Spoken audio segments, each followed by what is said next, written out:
We're live? All right. It must be. Have a beer. Have a beer. It's Thursdays. It's the new year. And we're back. We were doing videos before, and we figure why not keep doing it. So we do a lot more of this kind of on a regular basis, but this is the first one back. And cheers. We 2017. I'm having a Railway City Black Coal. Yeah. This is a dark stout. It's dark. It is black It coal. seems black. And it's funny, if I've got any friends in Montreal who've ever been to Biff Tac, my favorite little bar, my God, the popcorn's salty. It tastes like the stout that they make at Biff Tac. So. Yeah. Yo, Montreal. From what I see, though, that's just like the color. Yeah, is just, it's pitch black. It's coal. It's black coal. St. Thomas Railway City Brewery in St. Thomas, lovely St. Thomas, Ontario. Nice. What's the percentage? 6. 6. So it's a good kick. It's a good beer. Yeah. It'll set up well because I'm on my way to McVee's in a few minutes to my favorite Irish pub to have a Guinness. So. I've got a Stone Hammer. It's a Pilsner out of Guelph, Ontario, and this one actually is like really smooth. Like for me, I can't do the heavy dark as much, and this beer is actually perfect for me. It's really smooth. You know, not a lot of like heavy aftertaste feeling. It's perfect for somebody like me, so I like the lighter stuff. This has got a heavy aftertaste that'll be with me all night, which is fine. Kind of looks like the tattoo that Homer had on him when he was, what was the Stone Cutters? Oh yeah? Yeah. Yeah. Simpsons reference. Nice. But yeah, I would definitely grab A this good again summery for me. beer. Yeah, well, anytime actually. Yeah. So, like, I mean, what time is it? It's like before real beer o'clock, and Right. this is going down great. So, Good. so yeah, you know, every week we always try to taste, and we're gonna keep trying different brands, different varieties, Yeah. and I would definitely recommend this. So, Yeah, I'd recommend this as well. It's like, nice. I won't be throwing this out. Excellent. We'll pick up some more Yeah. for the office. And then the other thing too is we always thank you to people that support us. A couple of main ones is Jack Daniels, Mill Street Brewery, and Slate Music. Yeah. So cheers to them. Yes, welcome back to 2017 as well. Exactly. Well, that makes for interesting live video, and we're both just standing there drinking beer, not Hey, talking. Well, the Have to thing coordinate is, our sips. that's okay. It just means that everybody that's in their offices or at work right now is wishing they have a beer. That's true. So. Or they're clicking on going, oh look, Cam and Darryl are drinking. Let's watch this. See what happens. When it's Exactly. still light out, it might not get that interesting. Yeah, normally we do this earlier too. Yeah. So, yeah, or later on in the year, this will probably be more around like 1 o'clock, 2 o'clock in the day. Yeah. So Perfect time to have a beer. before our friends in Europe go to bed. Yeah, exactly. So, a couple things to talk about. If you've been following us online, you'll notice that we've launched our early bird applications for Indie Week Canada. I'm really excited. Like each year is bigger and better. We're really happy to keep the price low, so it's like only $10 right now. That's unbelievable. So- 7 American. Yeah, that's hilarious. You know, it is in U.S. dollars. The one thing I wanted to mention is like there's 2 options to apply. There's Sonic Bids, and as well we've got an online option at our website. The address is canada.indieweek.com/apply, and there's 2 links there. There's Sonic Bids and there's the non-Sonic Bids. I did want to talk a bit about Sonic Bids because some artists already have emailed me and have asked, you know, why use Sonic Bids and all that. The one thing that I got to say is when we handle the volume of applications that we do, it's good to have an organized system on the back end. And a lot of times artists don't see that, so they actually don't know what we see. And it's a rating system, organization system. So for us to get through listening properly, it allows us to rate artists, comment on artists, communicate between us. We can actually talk to the artists on Sonic Bid as well. We can watch Yeah. videos, we can see where they play, we can click to their website. There's a lot of valuable information on Sonic Bids on the applications. Yeah. It makes our lives a lot easier when we're going through hundreds and hundreds of bands. And it pulls in their social, right? Yeah. So we can look, it's easy for us to actually go to their social media, see what's going on. Now, we've got the online applications, which is our own process. Right now, it's just the purchase point. All those artists who've applied already, they'll get a form where they fill out all their data. that does make it more manual for us to actually go through. So just to be aware that Sonic Bids is actually a fairly decent system on our end. And I know some artists have had issues with Sonic Bids, but often it's the promoter. Like I've dealt with, like when I was working with bands and like we submit and the promoter on the other end hasn't listened, hasn't followed through, communication's really poor. So I get that. Like there's a lot of bad experiences with Sonic Bids for artists, but we try to be very open and talking to artists, and we try to do extra as much as we can. So anyways, applications are open for early bird. It's only $10. Yeah, unbelievable. You know, and the thing to that, you know, sometimes artists are also like, well, why do we have to pay or anything? It costs, like we've already invested hundreds of dollars just setting up the application process. Graphics have to be created, websites updated, social media programmed, everything. So it all costs money. So, you know, we just have to cover our costs as well. We're indie too, right? Yeah. So, and the other thing to note is an important date, March 6th is the deadline to apply at the early bird price. Right. Right? So, March 6th is the early bird price, $10, final deadline, and then it goes up to 30. So it's a big difference. So get in early. yeah. Plus, you know, listening with fresh ears at the top of the year too, and Yeah. not crammed at the end with the late submissions when all of a sudden there's 100. You get in now. That's right. We're starting to listen. So Yeah, we listen to absolutely everything, and we try to listen like 3 to 5 times on everything. So, yeah, better to get it in earlier than later, and Yeah. it's out of the way. So and it makes our planning easier, especially for you international acts too, because I know you need a lot of lead time if you're going to come to Canada in November. So it makes life easier for you as well if you need paperwork done and visas and things like that. So. yeah, like if there's some interest, we will try to have our first round out, and a lot of that's international. Yeah. So they do have the time. And you can route a tour around it as well if you want to play the rest of Canada or Northeast States or whatever, and try to find some other places to play if you're going to come all the way up to see us. And another big one is knowing to apply for funding and things Exactly. like that. Yeah, you got lots of time for your grants and things like that. Yeah. So that's early bird. We're going to be posting about it on our socials all the time up to then. So And we're also open at Sonic Bids for Mill Street Lights Out again this year. that's right. So we're always looking for opportunities to offer to artists, and this is our 4th year working with Mill Street. Their event is Lights Out. It's for Earth Hour in support of Earth Day. I always get that wording mixed up, but it's in support of Earth Hour for Earth Day. The concept is bands and artists play in a venue, whether it be, sometimes some of them are small cafes, some are pubs, some are restaurants, but it's all for charity. And the concept is for an hour, the restaurant powers down, lights out. Artists play acoustically. There's no microphone, there's no amps, so it's just show up with an acoustic guitar. It's to candlelight, so all the tables have candles, and it's a real intimate experience. It can be a little odd with no PA and no microphone, but it's about the event, and it's about supporting, and it's about building awareness. During that day at all the participating venues, Mill Street donates a portion of every pint sold. Every Mill Street pint sold. Mill Street pint sold. They donate a portion.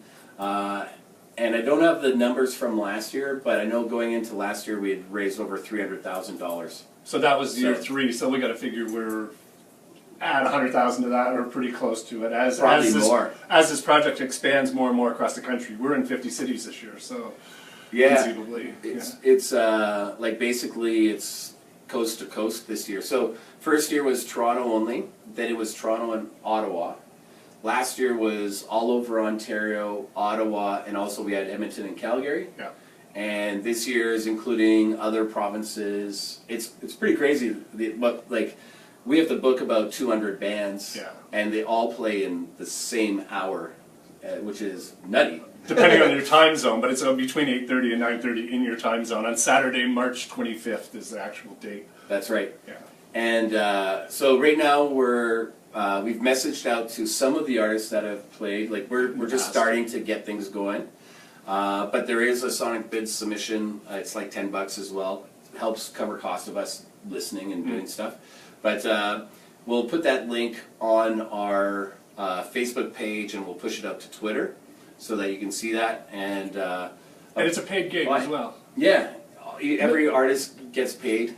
Like that's the thing. Every artist gets paid. It's only an hour, and it's early. So if you're playing that night somewhere else, you could play this gig and then go to another gig. Yeah. But the main thing is it's in support of charity. Yeah, and you're not bringing in your bass rig and anything else. Whatever you're playing, you got it in your hands. So it's an easy walk in, walk out, do something nice for our earth. And we've had some great artists. Like last year, Wild T, Tony Springer played for us. Previous years, Derek Downham has played. Dana Manning played last year in Stratford, I believe. And there's great artists right across the country. Spenny from... our boy, Spencer Rice, played in Kingston. Exactly. Yeah. So it's a cool thing. Plus, the other thing too is there's a lot of social goes out, so artists get mentioned in social feeds, and it's the certain venues will help push it as well. So every artist gets something out of it. And you know what? And in the long game, you do a great performance at a pub for lights out, you might get hired there again.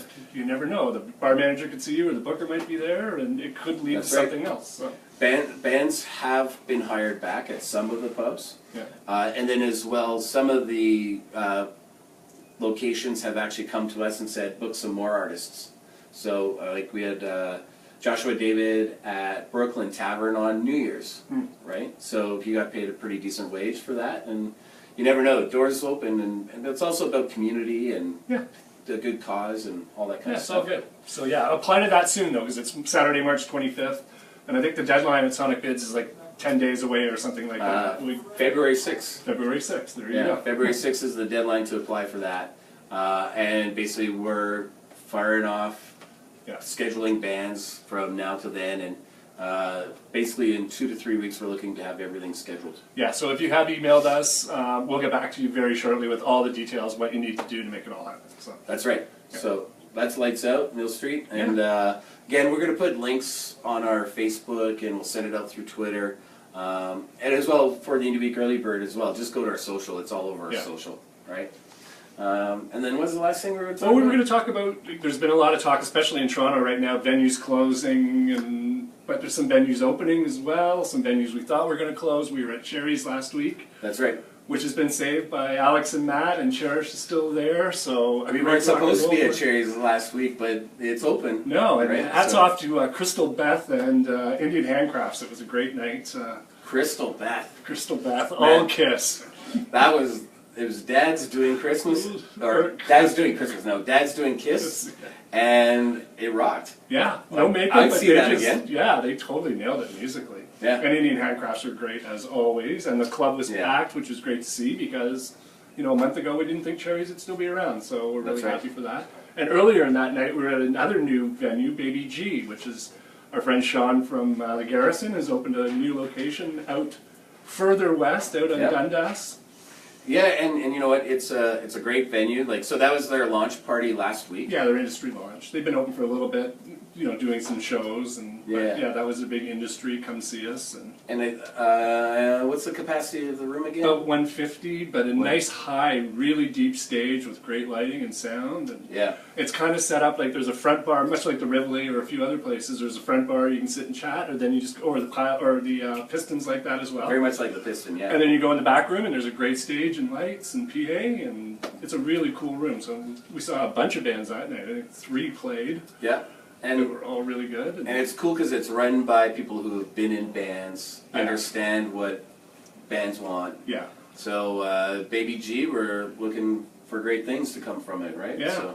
And then we're hearing rumors about maybe our friends at the Hideout have found a new location, but it's just sort of being whispered about right now. Some rumors. Don't know where. If you know anything, let us know. Yeah. If you heard any good rumors. Well, the Good Brothers are going to be they're not out of the game. Yeah. They're smart businessmen, and they know what they're doing, and they'll be back. Yeah. Hideout's not gone, so pretty impressed with those guys. Neither's the Alma Combo, but we're just waiting to hear more information. Weck. What's going on, Weck? Yeah. Come on. We want to know what's going on with the Alma Combo. This is the year, man. Weck, we're looking at you. We're going to be talking to you. Weckerly, we want the Alma Combo. Wouldn't be able to see his office if you look down the street. I know. Where is he? Weck, let's go for beers, man. So, He's a great guy. Michael Weckerly, he was one of our keynote speakers at Indy 101 last year.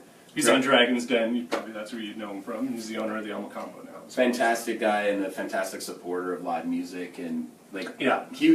After him talking during the day, he was out watching bands. He was jumping He on was stage. introing bands at the Bovine at one point. He was taking part. So yeah, no, great guy, and we're really looking forward to seeing the Elmo open this year. Yeah. This is the year, right, Weck? Come on. I spent a lot of time there. A lot of time. We'll talk about the Elmo maybe in length one day. Some of the bands that I saw in the 70s and 80s. I bet. It was like unbelievable. And of course, our buddy Dan Burke, who's just written about now, he was a booker there. Von Matzell was a booker there. That's right. Some of the people who've gone through that room. I have to do a shout out to Dan. Dan, we're going to tag you in this video, Dan, so you see that we're Silver Dollar Dan. You know, I messaged him the other day, and I read that article in Now Magazine, and you know, it talked about, it was Shanghai, Club Shanghai? Yeah, on Spadina. On Spadina. And it was like 6-7 floors up or something like that. And I remember playing a show there with a band called Melanova, right?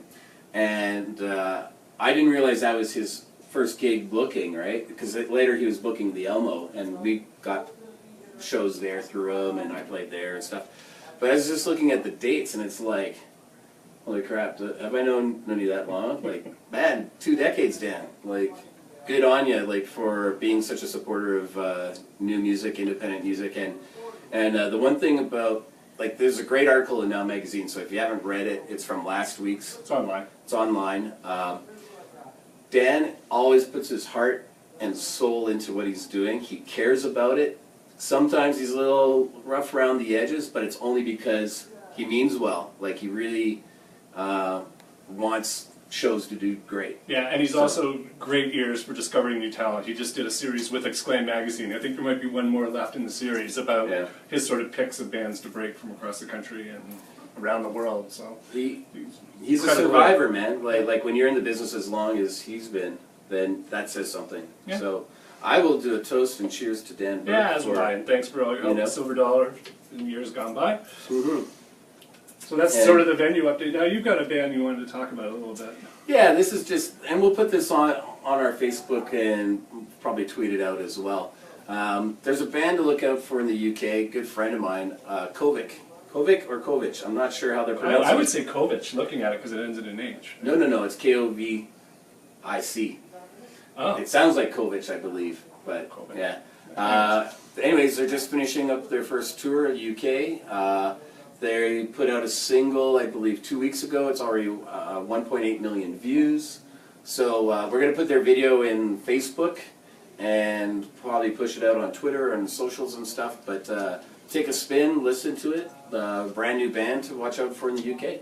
Yeah. You know, good friends. So good luck. Yeah. And that's pretty much it for today, I think. Yeah. So, well, Sumo Cycle's back in the UK too, right? Oh, that's right. Tour number 6 through Europe. Tour number 6. It's our friend Sumo Cycle. You know, Sky put a really nice post about us on Twitter when we announced our applications. But you know, they're like family now. Like, and I'm so proud of them, what they're doing. Like, tour number 6. Yeah. You know, this is a band that has really taken it by the horns and really, you know, do everything themselves, from merch to design to like booking to. I remember seeing them at Cherry's like 4 years ago. Might have been one of their first years at Indie Week, and now they've been here 6 times since then. So yeah, they work. They're great. So always check out Sumo Cycle, and for all our fans and friends in the UK, they're going back. So go support them at their live shows. Yep.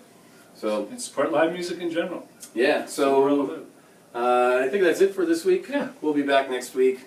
We're going to work on a few more things, and we got some stuff happening, so more announcements always.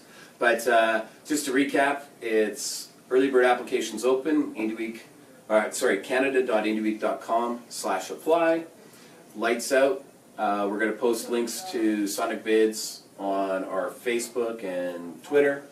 And check out Kovic. Yeah, thanks to our sponsors, as always, Mill Street, Jack Daniels, Slate, OMF, Exclaim, who we mentioned earlier. Exclaim. Always been there for us, 94.9 The Rock. Yeah, we also have to mention Factor, TuneCore, Uptrack Music. There's so many friends. Yeah. You know. And we want you all to come back and join us this year. That's right. All right. All right, cheers. Cheers, everyone. See you next week. Cheers.